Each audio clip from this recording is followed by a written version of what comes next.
Occidente tiene a su caballo de Troya. Es la crisis migratoria y lo que estamos viendo en España es apenas el comienzo.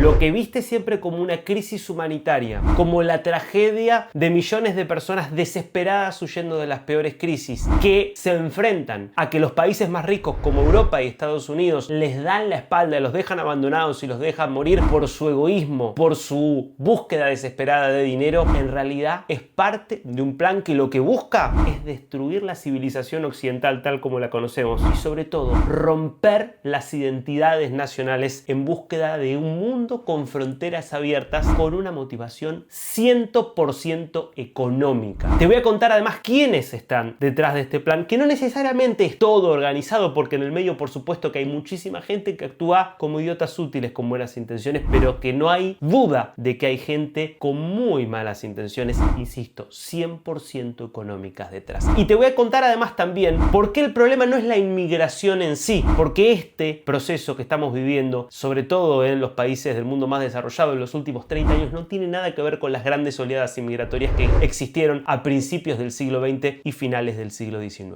Pero arranquemos por el comienzo. La escena de Hollywood de una película dramática que vemos cada vez que empezamos a encontrarnos con migrantes ahogados en las costas de Ceuta más recientemente, en las aguas del Mediterráneo, frente a la isla de Lampedusa en Italia. Imágenes desgarradoras que apuntan justamente a conmover el corazón de los culposos y bien pensantes jóvenes en posiciones de tomar decisiones o de influir en las decisiones de los líderes empresariales y políticos, sobre todo de Europa. Algunas preguntas tienen que aparecernos si logramos por un momento aislarnos de ese drama humanitario que es innegable, indiscutible, y es ¿cómo llegan esas jóvenes allí? ¿Cómo llegan todas esas personas? ¿Por qué esas balsas en las que justamente terminan llegando hasta las costas europeas siempre terminan hundiéndose? ¿Cómo es posible que siendo organizaciones mafiosas que sabemos, las que llevan a estas personas, organizaciones mafiosas que mueven millones de dólares, utilicen embarcaciones tan precarias para justamente cumplir un objetivo que nunca queda del todo cumplido, que supuestamente sería llegar a las costas europeas? Y sobre todo, ¿por qué este proceso empezó hace 30 años y no lo veíamos hace 50 o 70 años? Algunos datos que son contundentes. En 1990, en Europa, que es el epicentro de este proceso, había 15 millones de personas extracomunitarias por fuera de los países núcleo de la Unión Europea. Eran el 3% de la población. El último dato es que de esas 15 millones de personas son hoy casi 48 millones de personas. Se triplicó el número de migrantes extracomunitarios, que representan hoy más del 10% de la población europea. ¿Qué pasó en el medio? Lo que te quiero contar ahora es el sistema. ¿Cómo operan estas organizaciones mafiosas y sus principales cómplices en territorio europeo? Las mismas ONGs que aparecen presentadas como las grandes heroínas, las grandes salvadoras. Esencialmente el proceso es muy sencillo. Aprovechando las debilidades estatales de muchos de los países del norte de África, Libia es el caso paradigmático porque desde hace más de 10 años es un país sin Estado. Túnez es un país con enormes debilidades estatales y también funciona como un gran expulsor. Y Marruecos, como lo vimos recientemente en el caso de Ceuta, a pesar de que es un Estado funcional, muchas veces opera de la misma manera. En esos territorios, las organizaciones mafiosas se ocupan de primero hacer correr la voz en toda África y también en Medio Oriente de que si llegan a las costas de estos países, ellos se van a asegurar de que ingresen a Europa, donde van a poder ser recibidos y van a tener una vida plena. Primera pregunta. La información que hay es que estos viajes pueden llegar a costar más de $1000. ¿Cómo puede ser que cueste lo mismo que un boleto de avión? Por ejemplo, un viaje en una patera que vos sabés que casi seguro se va a terminar hundiendo. ¿Realmente estas personas desesperadas, dispuestas a dejar su vida y a morir en el intento de cruzar y de llegar a Europa, tienen plata para pagar eso? ¿O hay otras personas que ponen la plata para que se hagan estas travesías? Bueno, una vez que se juntan determinada cantidad de personas en las pateras, se paga por supuesto un soborno a las autoridades que hacen el control básicamente de lo que sería la guardia costera, por ejemplo de Libia, por ejemplo de Túnez, para que liberen la zona y salen justamente hacia las aguas del mar Mediterráneo. En determinado momento, en aguas internacionales, empieza la comunicación con los buques que tienen las ONGs que se dedican justamente a rescatar personas en el mar mar Mediterráneo. Ahora te voy a dar algunos nombres y te voy a dar algunas vinculaciones que tienen estas organizaciones, porque son varias las que tienen sus propios buques, si no es que operan directamente los buques de las guardias costeras, por ejemplo, de Italia o de España. ¿Y qué hacen? Notifican a, por ejemplo, un buque de una ONG que están cerca, justamente estas pateras, todavía en aguas internacionales, y entonces las hunden. A propósito, hunden estas embarcaciones precarias, teniendo que generar justamente la situación del rescate. De esa forma, dan la ubicación satelital, llegan las personas de la ONG y rescatan a los que pueden, porque por supuesto, muchísimos en el medio terminan muriendo en cada una de estas operaciones. Una vez que se produjo este rescate en aguas internacionales, la legislación europea, que es habitualmente una herramienta que se utiliza en contra de los intereses europeos y a favor de los intereses, bueno, podríamos decir en este caso de los habitantes de otros países y otras regiones del mundo, pero en rigor es según los intereses de ciertas élites europeas, pero no de las mayorías europeas. Lo que termina ocurriendo entonces es que por legislación tienen que llevarlos hasta las costas italianas habitualmente, pero también ocurre mucho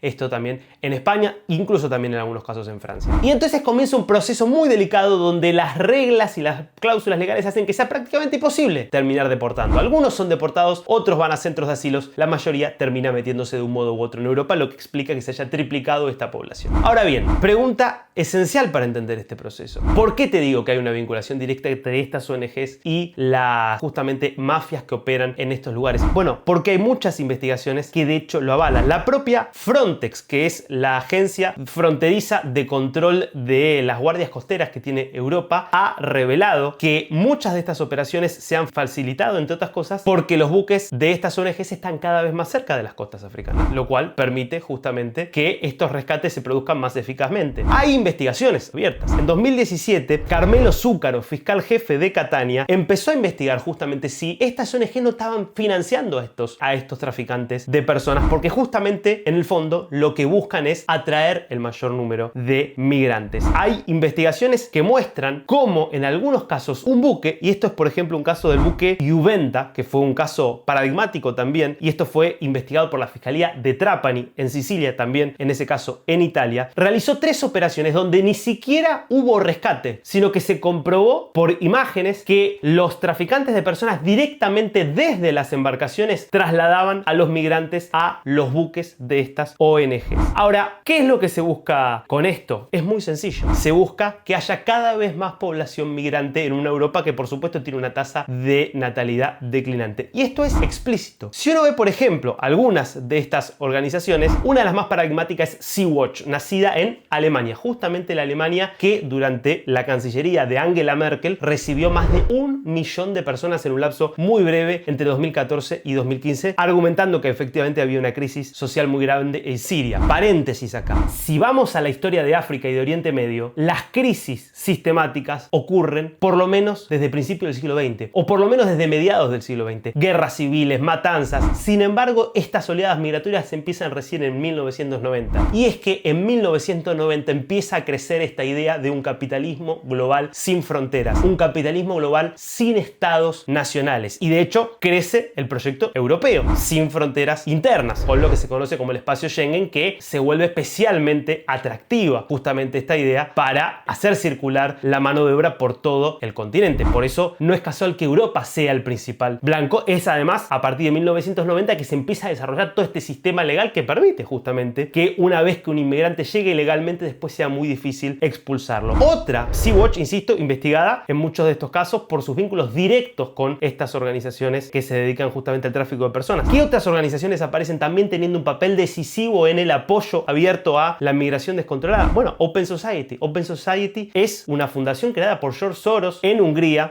hacia 1979 que abiertamente financia, les da asesoría legal, crea toda la estructura que presentan ante la justicia para que justamente estos migrantes nunca puedan ser deportados. Hay de hecho una propuesta, lo que algunos conocen como el Plan Soros, que son propuestas efectivamente presentadas por Soros, que hablan de, por ejemplo, que la Unión Europea acepte 1 millón de solicitantes de asilo por año, que les pague además 15.000 euros a cada uno de estos en los primeros 2 años, entre otros proyectos que apuntan a lo mismo. Si uno lee, por ejemplo, qué es lo que busca Sea-Watch, esta organización de la que hablábamos antes, abiertamente busca que haya una sociedad sin ningún tipo de frontera, donde los estados nacionales dejen de existir. Pero hay algo interesante, y es que estas decisiones que toman estas ONGs, insisto, que lo hacen hacen en nombre de supuestamente derechos humanitarios y de causas nobles y que de hecho utilizan habitualmente a personas con culpa que se sienten perdidas y que creen que Occidente es la causa de todos los males y que actúan de buena fe. Estas mismas organizaciones están financiadas y están instigadas por grandes cámaras empresariales, sobre todo del mundo de las finanzas. De hecho, de ahí viene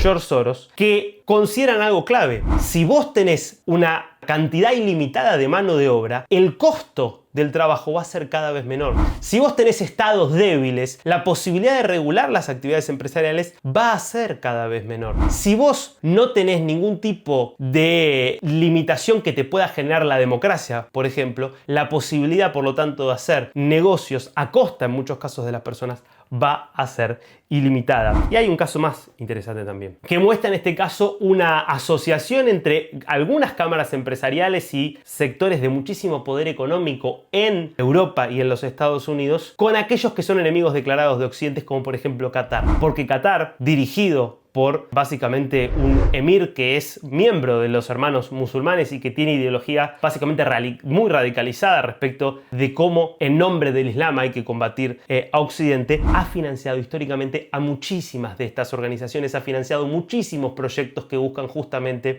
atender a estos migrantes ilegales. Lo interesante de este proceso es el contraste absoluto con, por ejemplo, la historia migratoria de la Argentina, porque es habitualmente un recurso que se utiliza. Bueno, pero los españoles y los italianos deberían recibir a 1 millón, 2 millones, 3 millones, 5 millones, 10 millones de inmigrantes porque muchos millones o muchos cientos de miles emigraron a lo largo de muchísimos años, por ejemplo, hacia los Estados Unidos o hacia países de América Latina como la Argentina. Hay una diferencia sustantiva acá. El proceso migratorio, por ejemplo, de la Argentina fue parte de una política de Estado de un país que tenía muy poquita población, que quería convertirse en un país desarrollado y que estaba en la construcción de un Estado nacional. Entonces, ¿qué hizo la generación del 80? Dijo, vamos a traer inmigrantes de los países que tienen más tradición, gente que quiera trabajar, gente que esté dispuesta a vivir bajo las reglas que nosotros vamos a establecer en el suelo argentino. ¿Y qué pasó? Efectivamente, llegaron a ser en 1914 el 30% de la población argentina. El 30% de la población argentina. ¿Y qué pasó? Se generaron guetos de italianos, guetos de españoles, guetos de judíos, guetos de polacos, de lo que sea. No. Todos fueron argentinos. Todos quedaron asimilados e integrados bajo un Estado nacional con ideas muy claras, que defendía una bandera, que defendía un himno, que defendía una cultura a través de la escuela como gran institución integradora. Entonces, el problema no es la inmigración. La inmigración genera riqueza, sin dudas. El problema es el plan con el cual se lleva adelante la inmigración. En ese momento, lo que se quería era fortalecer al Estado nacional, trayendo una inmigración que pudiera fusionarse y asimilarse en pos de hacer una sociedad más abierta, más rica. Hoy, lo que se quiere es destruir justamente, generando inmigraciones que en muchos casos son socialmente incompatibles, porque el gran problema del multiculturalismo es que está en contra de la asimilación y de la integración. Lo que quiere es que convivan y en muchos casos entren en conflicto distintas culturas para que justamente el Estado nacional, las identidades nacionales se vean cada vez más debilitadas y por lo tanto tengan mayor margen de maniobra los grandes grupos de poder.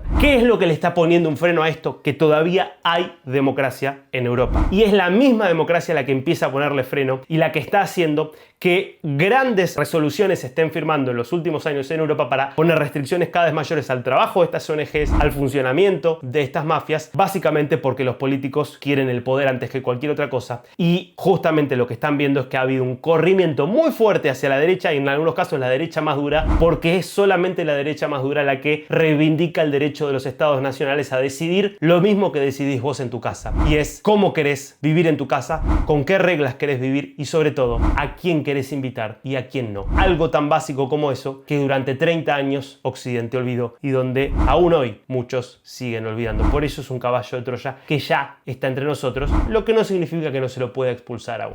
Si te interesan estos contenidos, si te gustó este video, dale like, suscríbete, seguí en mi canal y por supuesto nos vemos en la próxima. Chao.